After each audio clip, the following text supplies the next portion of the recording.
Hi hello guys welcome to our channel. Bigg Boss season 8లో నేను కాక మొన్న మొదలైందన్నట్టు అనిపించిన బిగ్ బాస్ సీజన్ 8 అప్పుడే క్లైమాక్స్కి వచ్చేసింది.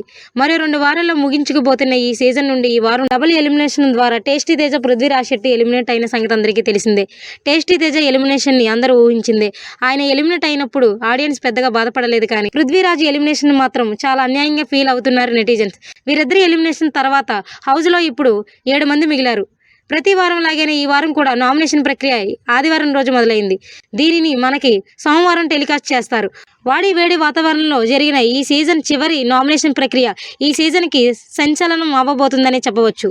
అందుతున్న విశ్వసనీయ వర్గాల ప్రకారం ఈ వారం నామినేషన్లోకి వచ్చిన కంటెస్టెంట్స్ గౌతమ్, నిఖిల్, ప్రేరణ, విష్ణుప్రియ, నబిల్ నామినేషన్లోకి వచ్చారు. వీరిలో రోహిణి స్పెషల్ ఆఫర్తో నామినేషన్ల నుండి సేవ్ అయినట్లు వార్తలు వినిపిస్తున్నాయి. మరోపక్క అవినాష్ ఎలాగో ఫినాలే టికెట్ గెలిచి టాప్ 5లోకి వెళ్ళిపోయాడు. అతన్ని ఎవరు నామినేట్ చేయకూడదు, కానీ అవినాష్ మాత్రం నామినేట్ చేయవచ్చు. గౌతమ్ మినహా ఓజీ క్లాన్ మొత్తం నామినేషన్లోకి వచ్చింది. ఓటింగ్ ప్రకారం చూస్తే నిఖిల్, గౌతమ్ తప్ప మిగిలిన ముగ్గురు కూడా డేంజర్ జోన్లో ఉన్నట్లే.